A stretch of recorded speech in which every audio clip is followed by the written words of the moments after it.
Hey everyone, it's your old Uncle Padrino here, and welcome to another brand new episode of What's in the Box, where I do unboxings of toys and other kind of collectible geeky stuff. So, let me apologize first. I haven't really been able to make very many episodes of What's in the Box, primarily because anything that I bought over the past, I guess, maybe year, I guess, or since the last episode of What's in the Box, I just didn't think was honestly worthy of paying attention to, in all honesty. Until now, as you can see by the labels on the boxes. So, I did pre-order these. They were available. The announcement was made last year, and they were made available for pre-order last year. And I saved up the money to get all 5 of them. They arrived in the mail, I think, about a little over a month ago. So I've had them for quite a while now. For me, there are times when I get something so cool, and it's very rare, but they're so cool that I just don't want to take them out of the box. And it's not something like, this collector, the collector in me who thinks, well, these are going to be worth something someday if you leave them, packaged up or in their boxes.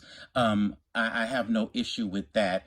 I love to take whatever I buy out and actually play with them and do whatever I want with them as far as making videos goes. So that's not the issue with me. I guess there's a part of me in the back of my mind that thinks that these are so cool that I just don't know if I should really take them out or not, because it's like I'm not worthy of it. But anyway, I'm going to go into a little thing about the Super 7 Ultimate Series, and then we'll unbox them, okay? Okay, now, before we take them all completely out of their boxes, let's talk about the company Super 7, which you can see the logo right there at the corner of each of them. Super 7, I really didn't know very much about them and really didn't care too much about them at the time. And the reason being is because of this guy right here. As you can see, it's Lion Force Voltron. I grew up watching the anime, the American anime, not the Japanese anime, because if you don't know about that, look it up online. It'll go into more detail about how the show was basically made. Okay, so anyway, I used to have Lion Force Voltron when I was a kid, and I don't have him now as an adult. And the reason being is because, well, I broke him and he was destroyed, and all sorts of things happened between moves here and there and all of that. So I figured, when I just happened upon this at a specialty toy store, and I saw it, I thought, oh, cool, I can get Lion Force Voltron again. And it was for a decent price. So it's like, okay, well, why not? It was smaller, but still. So when I got him out, I was pretty disappointed with them because I thought, well, they would be able to separate. No, I was wrong. They weren't. But here's the thing.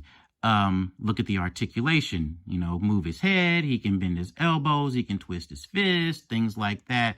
So, that, and you can see also he can kind of swivel his chest around. I think you can swivel. No, it's not. Yeah. Well, no, I guess not. I thought you could swivel the lower part of his body too. But you can see he can bend his knees. He can, straighten his feet out a little bit, look like he's flying just a little bit. And there you go. But anyway, that was part of the reason why I was disappointed, because I never heard of the company before at the time. This was all pretty new to me. But I think the idea of Super 7 comes from the idea of back during the 70s and the 80s, well, primarily during the mid 70s and late 70s, all the way into the 80s, they started making figures that were 7 inches tall, primarily because of Star Wars. Kenner and Mattel, basically, but primarily Kenner, started that. And that way the figures could fit inside, some of the vehicles like the Millennium Falcon and the sled speeders and whatnot. So they were all 7 inches. Now the idea behind Super 7 is taking the same kind of figures, with the same articulation and blowing them up and making them bigger than 7 inches, obviously. So, now I could be wrong about that, but correct me if I am wrong. Please place a comment down in the comment section below and tell me where I'm wrong, and I'll gladly correct it. But Super 7, pretty sweet company, actually. And they tend to get the licensing rights to from a lot of companies for different brands, and for different characters. So you have some from Disney, so you have, so far specifically for classic Disney movies like Pinocchio. They have one of Robin Hood. They have one of Mickey as the Sorcerer's Apprentice from Fantasia. But you also have Teenage Mutant Ninja Turtles as well. You have Conan the Barbarian. You have Bruce Lee. And as you've seen in my past videos, Thundercats as well. Of course, Voltron. And you also have some now Emblem Entertainment / Warner Brothers with the Animaniacs and Pinky and the Brain. So, that's kind of what I know about Super 7. Now, I really wasn't a fan of Funko Pops. I only have 2 Funko Pops. One that I bought myself, which was Polly the Pigeon, which is the mascot for the New York Comic Con, which I've yet to go to, mind you. But I saw the character, thought it was kind of cool, and so I went on ahead and bought it. And it was for, a cheap price. And I have Charlie Brown because it was given to me for my birthday. From a friend who knows that I love the Peanuts characters, well, primarily Charlie Brown, Snoopy, and Woodstock. So those are the only 2 Funko Pop figures that I have.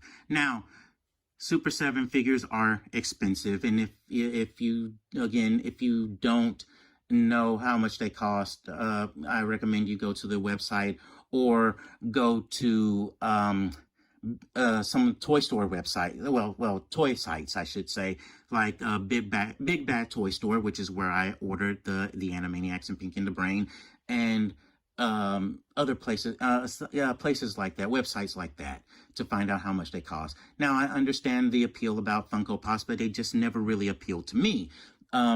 They're basically the same mold, and they have no articulation. So you get what you pay for. And I understand it, and they have licensing rights to just about anything and everything. Heck, you can find anything in a Funko Pop, and in Funko Pop form, whether it's Star Wars, whether it's Cartoon Network, Nickelodeon, the Golden Girls, Disney, anything and everything that can be made into a Funko Pop, basically is more than likely out there. For me, I never really got into them, but again, you get what you pay for, and I have nothing against it. It's kind of like the Beanie Babies of present day, basically, in my opinion. But Super 7, if you want something like this, then okay, then you're going to have to pay a bit of a hefty price for them. Now, as far as Animaniacs go, as far back as I can remember, I always wanted to be a good feather. No, but as far back as I can remember, they never really had any toys of Animaniacs. Well, they had plushies, but that's about it. They had Happy Meal toys, but that's about it. But they never had actual figures. They had T-shirts, they had posters, they had Happy Meal toys, but they didn't have actual toys of the characters from the show. So for me, this is actually a very big deal. They also had video games from Konami as well. So, but that's about as far as it went. So to me, this was a major deal, and I just had to have them. So all of that is out of the way. I'm rambling enough. I know, I'm sorry, but I just want to give a little backstory about all of this stuff. So now, let's take them out of the box. Now, let's start with the eldest Warner sibling, Yakko, who likes to yak. Hello, nurse! Voiced by Rob Paulsen. If you don't know who Rob Paulsen is, look him up. Had the pleasure of meeting him several times. Probably the one voice actor I've met several times. And very humble, very generous, fun guy, very funny. So look him up whenever you get the chance. You'll find that he's done a ton of voice work. So anyway, you have Yakko here, and as you can see, the articulation, he can move work that neck, and he can move his ears around as well. You can move his ears around. So, can't really do much with his face, but as you can see, bending arms, bending hands. You can see that he turns around on a swivel with his upper body from his pants. You can see that he can bend his legs as well. Let me see. I try not to force bending some of the joints on some of these characters because I feel like I'm going to break them. His tail comes off as well. There we go. His tail comes off as well. And he also comes with a straight tail, an exclamation point tail, I call it, because, when they're frightened or when they're scared or whatever, or if they're falling, things like that. So, but I'm going to keep the normal tail on because, well, we're not having Yakko do anything in particular right now. So we're just gonna, let me see like I said, I try not to be too harsh with them because I'm afraid I'm going to break them. So there's his Z-shaped tail, his zigzag tail, if you want to call it that. One of the things about Yakko, some of the things that come with Yakko, I should say, is, like I said, I showed it already, the exclamation point tail. He comes with, let's see, here we go. He comes with 5 sets of hands, 5 different hands. So his hands are open right here like that, see? And his hands are, like holding something, if you want to hold something. And we also have a hand where he's kind of making a fist. And the reason being is because, it comes with a pointer. Why? Because we have a chalkboard. Now, for the nations of the world: United States, Canada, Mexico, Panama, Haiti, Jamaica, Peru, Republic of Dominican, Cuba, Caribbean, Greenland, El Salvador too. So, we also have, and we also, just for that, we also have him with his graduation cap as well. So you can reenact that whole thing. Now, again, the nations of the world, it wasn't on a chalkboard. It was actually, I guess it was like a window shutter, I guess you could say, because at the end it rolls up. So, but you still have him with this graduation cap on. And as you can see, mouth open, he can move his ears. Can't take the hat off, but that's fine. You also have a stick of TNT, dynamite, and you have a bag of fun. Now, the bag of fun, I don't know which episode that comes from. I was thinking Super Strong Warner Siblings at first, but that was actually, here, have a bag of money. And the bag of fun, I can't remember where that comes from. So you can all tell me down in the comment section below if you want to. The one thing I will say, I am disappointed because I would have imagined, this is just me personally, I would have imagined that they would have made him come with paddle balls, just like the one episode where they're going into the center of the Warner Brothers studio because Mr. Director is gone over budget making his movie, and each of the Warner siblings have their own weapon, signature weapon, which was also used in the Genesis version of the Animaniacs game.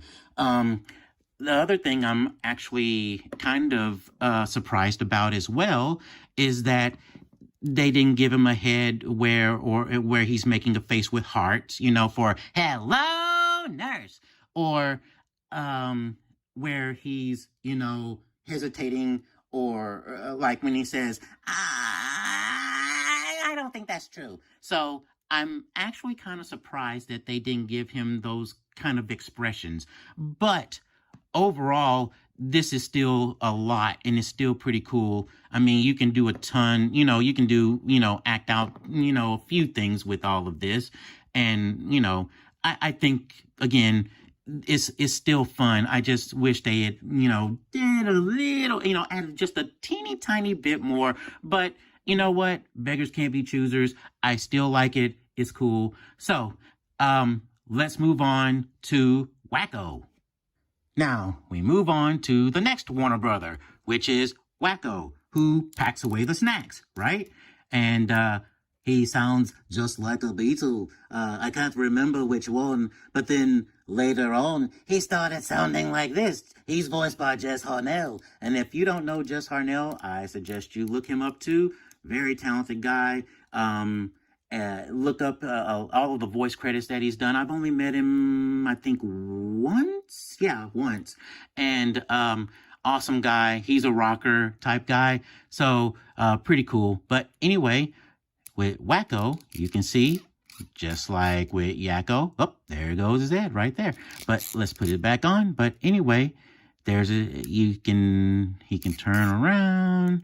You can move him, swivel him from side to side. He has arms that can bend. And his hands can bend as well. His legs can bend. His feet can bend as well.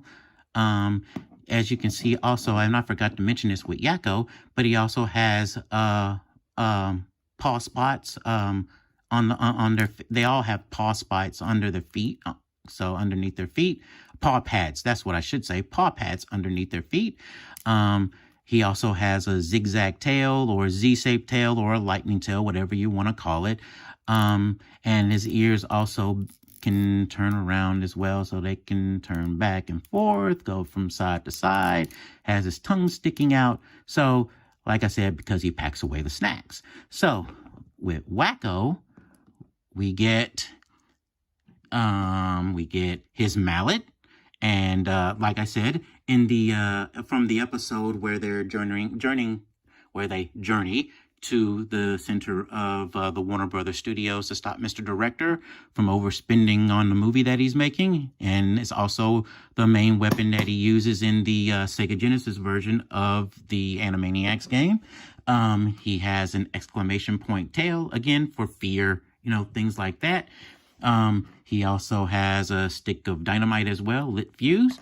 And he comes with, let's see, he has 2, 4, 6, 7 different set of shapes for hands. He's pointing at you, which is very impolite, see? And he's able to grasp, let's see, this one is, let me see, nope, that's not it. One of them is for, it must be, yep, it's this one right here. So he can hold the stick of dynamite, present for you. 2 hands for waving, 1 for each side, 1 for grasping things and grabbing things. He also has a fiddle, and he also has the, I forgot what it's called, but yeah, you can tell me in the comment section. But he has this because, well, he comes with his own chalkboard as well, because he wants to show you the states and their capitals. So, Baton Rouge, Louisiana, Indianapolis, Indiana, and Columbus is the capital of Ohio. There's Montgomery, Alabama, south of Helena, Montana. So, and he comes with an extra head as well. Now, as you can see, it's kind of a Roman or gladiator helmet. Or if you want to, kind of a Marvin the Martian type helmet, but it was inspired by the Roman or the Greek helmets, which I think is from the episode where they go to the candy shop, not the song from 50 Cent, the candy store. This is what they're wearing when they arrive at the candy store, if I'm not mistaken. Again, correct me if I'm wrong. Thing is, here's the thing. Like Yakko, there are some things that I think that would have been better.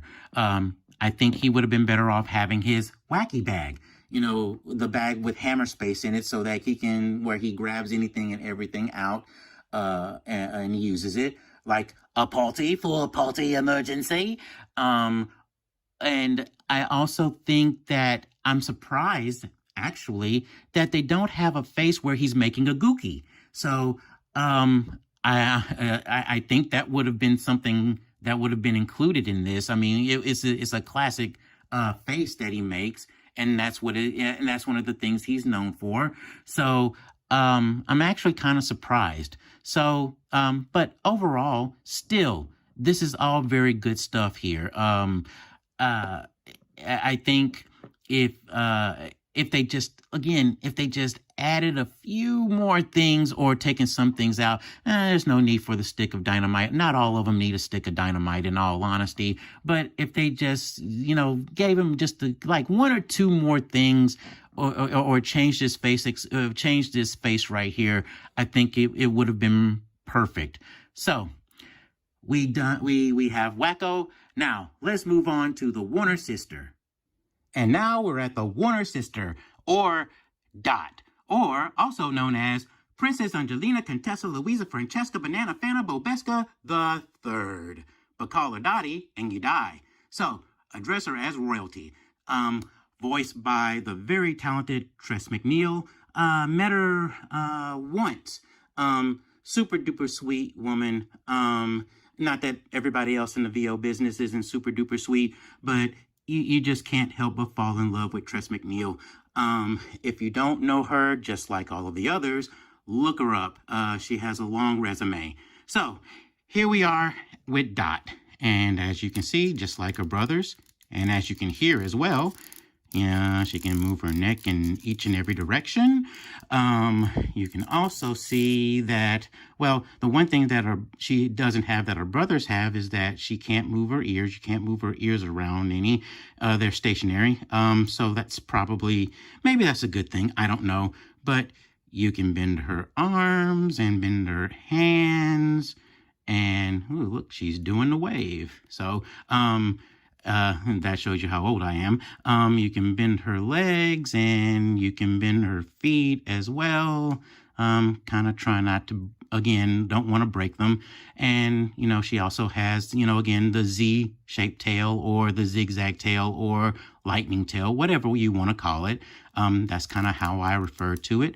So, that's Dot right there. And let's see. Well, let's lean her up against her box. And let's see. She has, let me see, 1, 2, 3, 4.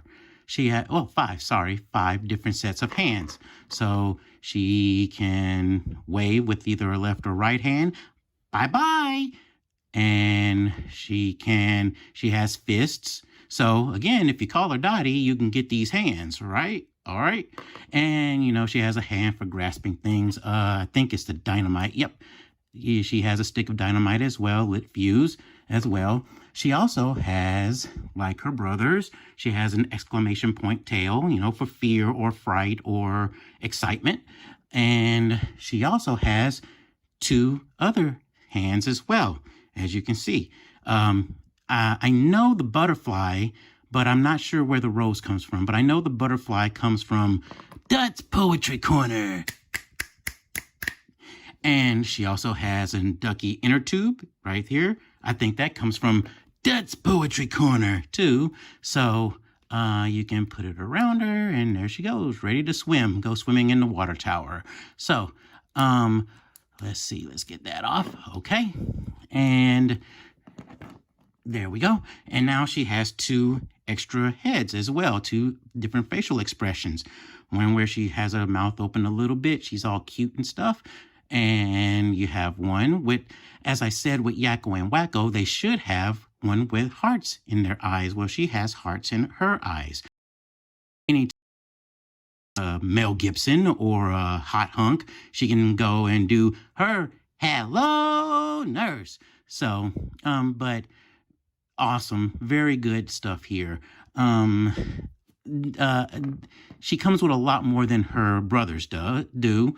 Probably just as much, but I guess they're just not huge. It's not the materials, the accessories aren't as big as theirs.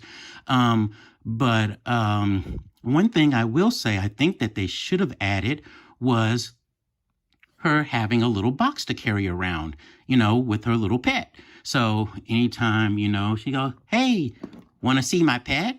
And then you can open it up and roar, there's the monster, right? Um, if they had just had they don't even have to have the monster in the box, but at least give her the box to carry around, if anything. So, but that's about it. But she has a little bit more going on than her brothers do, which is good, actually. She doesn't have any teaching materials because she doesn't have any singular songs where she's teaching anyone anything. Well, she does have a song where she's teaching everyone that she's cute. I'm cute. Yes, it's true. I really can't help it, but what can I do when you're cute? It just shows with these two darling eyes and this cute little nose. So I guess you can say that's a song about teaching people things, kids things. So educational, see? So all around. So that's Dot, the Warner sister.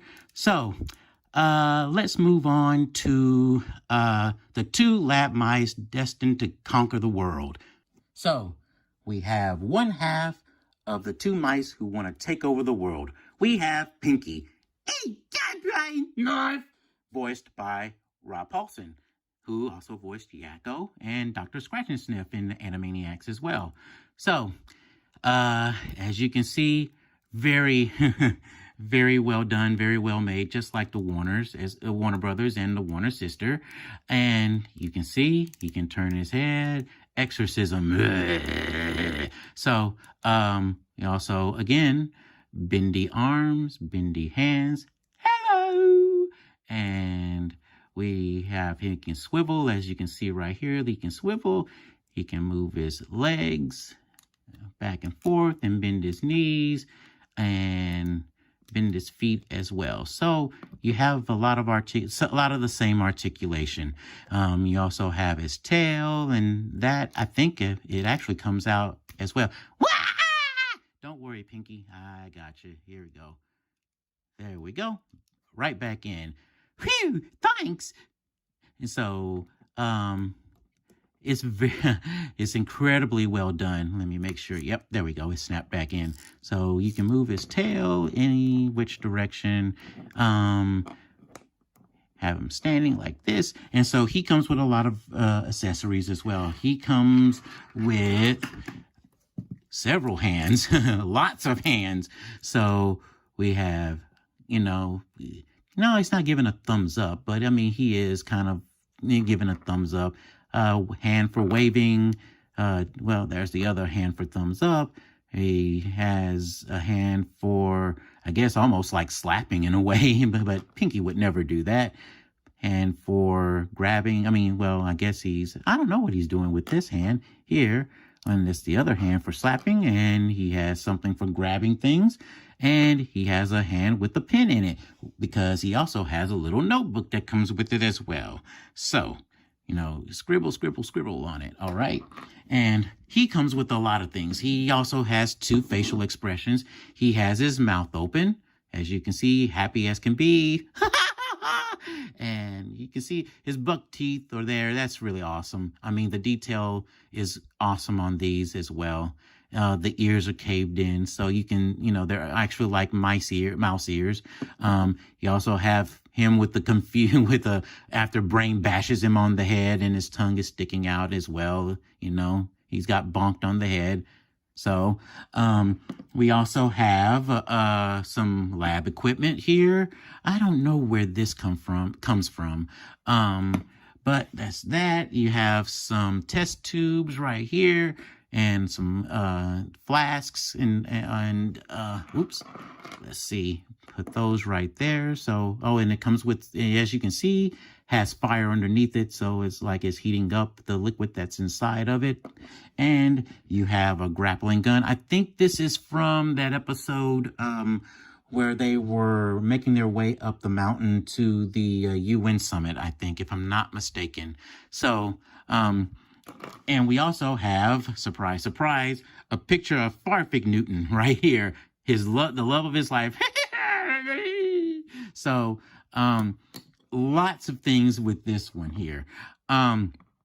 Now, as far as Would I want him to come up with anything else? No, not really. I think this is more than enough.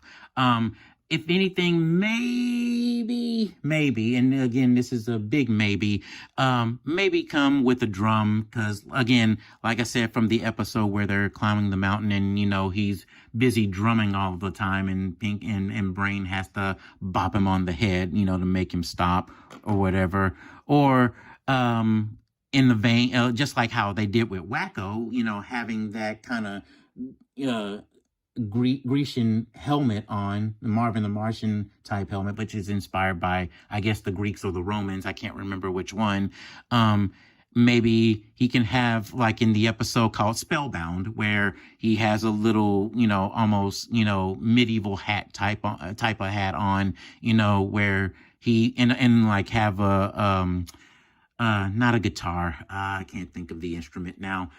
Where he strums along and he's trying to make up rhymes as they make their way across the countryside and whatnot. So, I mean, those would probably be the only two things that I would probably add. But other than that, this is more than enough. I mean, if you wanted to have a lab scene or something like that, or a cage, you can draw a cage or draw a lab and, have all of this stuff in the background if you really want to. Or if you want him, want to make him like a spy or something, he has a grappling gun, so he can be almost like a spy in a sense. So, anyway, that's Pinky. I mean, there's not really much more to him. I mean, and again, he comes with a lot of stuff, surprisingly. So that was actually pretty cool as well. So let's move on to, if this is the one that's insane, let's move on to the one that's a genius. All right. Now we move on to the last one, the one who's the genius, or as most people have tried to point out, Pinky's actually the one who's a genius and Brain is the one who's insane. Who knows? I'm not going to fight that battle. So anyway, we have, of course, the Brain, voiced by Maurice LaMarche. If you don't know him as well, I recommend you look him up. Met him several times as well. Great guy, very talented, wonderful guy, good impressionist as well. So, as you can see, Brain's bulbous head, which, man, and oh, by the way, this is the biggest boxed out of all of them. And part of it is because of Brain's bulbous head, I think. That's part of the issue. And as you can see and hear, he can turn his head each and all kinds of directions. Again, bend his arms, bend his hands, his tiny hands, move his feet. You can swivel him at the waist. And now many people don't know, but Pinky and the Brain were caricatures of two of the animators that were working at Warner Brothers at the time. Tom Milton, and who was the model for the Brain as far as facial features go, and Eddie Fitzgerald, whose facial features were the inspiration for Pinky. So look them up as well. So as far as the Brain goes, I think most people are probably going to have a little bit of a problem with them if they try to display him. Because why? Because of his bulbous head. Look at that. He's actually standing, because that happens very often. Okay, there we go. I guess it's, big head, small body. So somehow he managed to stand up this time. Don't know how. There we go. I wonder why. Oh, well, anyway, as you can see, his tail comes off as well. Ouch, that hurts. And so, sorry, Brain, put it back.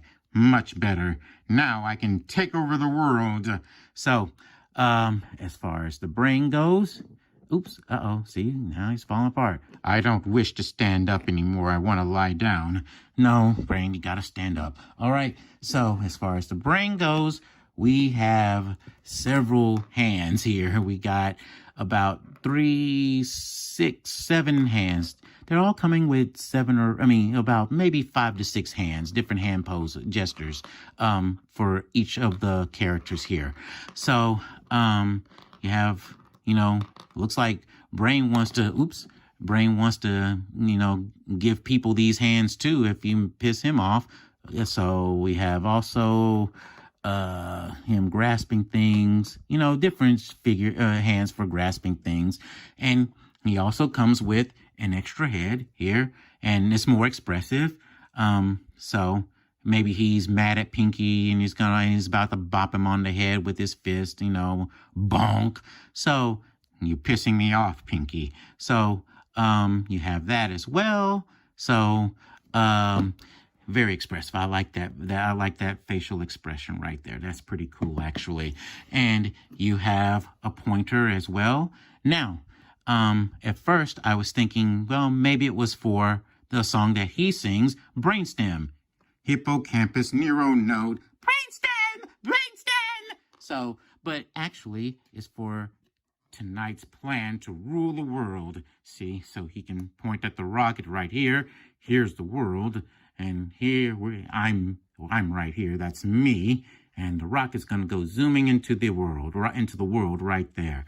I think that's a rocket. Maybe it's a missile. Yes, destroy the world. Yes. So, we also have a paperclip, which he's used to as a key to open the door to their cage. All right. It doesn't bend or anything, but it's still a good prop to have. And he has plenty of test tubes. Test tubes and flasks and things like that with all kinds of potions and stuff in it as well. Like I said, if you want to draw a lab as a background and add this, that would be perfect.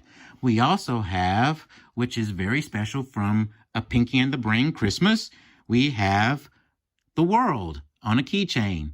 So remember in Pinky and the Brain Christmas special, Pinky wanted to give Brain the world, and this is what he gave him, the world, and everybody was crying because it was so touching, right? And here's the last thing. So this is kind of cool right here. So we have from the Animaniacs theme song, the giant magnet, right? So we go meet Pinky and the Brain who want to rule the universe, and the switch actually moves up and down. Well, I think it's like this, right? No, Brain is right on this side, but the wires are on the back, if I'm not mistaken. So, yeah, I think they have it wrong, I think. My memory is pretty good when it comes to spotting these things from the show and from shows. So I'm almost certain, yeah, Brain's on this side, but oh, okay, well, good. Well, nope, that's probably not very good. Well, let's see. Hold on. This is live, folks. Let's see. Yeah, that looks about right because, again, Brain's on this side. The wires are in the back. I remember that. I could be wrong. I'll have to look to be sure, but I'm almost certain that the wires are in the back. But it's good that you can turn it around at least anyway. So, meet Pinky and the Brain who wants to rule the universe, and Saturn falls on them. So you can reenact that in the theme as well. So actually, again, no complaints at all about any of this. In fact, Brain is probably the most, maybe, did he? No, he didn't have a pointer in Spellbound, in the episode Spellbound. He didn't have a pointer. He had, I think, like an antenna, I think. So when he was casting spells. So, but overall, it's like, I think he pretty much comes with everything that, that is very him. I mean, I don't think there's anything else I would want to add to him that I don't think they could have added to him to make him more complete, in all honesty, now that I'm thinking about it. But again, excellent. I mean the jowls. I mean, it's so funny to see them in 3 dimensions, his mouth and his jowls, how his head is shaped. I mean, it's brilliant. Very well done. I really, really enjoy these. So, that's it for the Brain. So, let's get one more shot of all of them together. All right. And there you have it. The Warners and Pinky and the Brain from Animaniacs. As far as these characters go, to me, in all honesty, worth the money. Like I said, there aren't very many toys, or hardly any toys of these characters out there, and as far as I'm concerned, I'm really happy with them. And Super 7 did a wonderful job. Like I said, there are some things that I would have added or taken away and given in place instead. But overall, I love these figures. They're awesome. Very well done. Um, let's hope if they sell well, that they'll do more. Maybe Dr. Scratch and Sniff, Hello Nurse, and Ralph the Guard, and maybe even Thaddeus Plots. Of course, Slappy and Skippy, and the Good Feathers, Buttons and Mindy, and Chicken Boo. Oh, that would be cool right there. An actual Chicken Boo figure. That would be awesome. And maybe Rita and Runt. I think for the most part, those are the characters that everybody really loves and remembers the most. As far as the secondary characters, as far as the secondary cast goes, as far as the Animaniacs TV show went. Hopefully at some point, maybe we'll get Tiny Toons and we'll get, the majority of the cast there. Not all of the cast, but, Buster and Babs Bunny, Hampton and Plucky, Shirley the Loon and Fifi La Fume, Elmira and Montana Max and Dizzy Devil, Furball and Sweetie, and I think that would be it. Maybe little Sneezer, if they added anyone else, but other than that, I think that would probably be it. And I say that like it's nothing really, but it's probably a lot. Hopefully, again, if things go well, maybe Freakazoid. That would be a cool addition as well. A great figure to have to add to the collection as well. Freakazoid, Cosgrove, Cave Guy, the guy with candles. I can't say his name or else I'll disappear. And Longhorn, Cobra Queen, the Huntsman, Lord Bravery. I think that's about everybody. And the Lobe. How could I forget the Lobe? So hopefully these will do extremely well enough to where Warner Brothers and Emblem Entertainment would be willing to allow for Super 7 to make more figures of their characters. Hopefully, at some point as well, maybe Warner Brothers can give Super 7 the license to make their Looney Tune characters. And maybe make some Hanna-Barbera characters as well, since they own the Hanna-Barbera library as well. So here's hoping, but that could probably be years and years down the line. Who knows?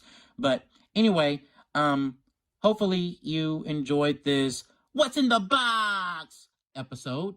And stay tuned. I'll probably have another episode for What's in the Box as well. Maybe in a few weeks, but we'll see. All right. See you next time. Bye.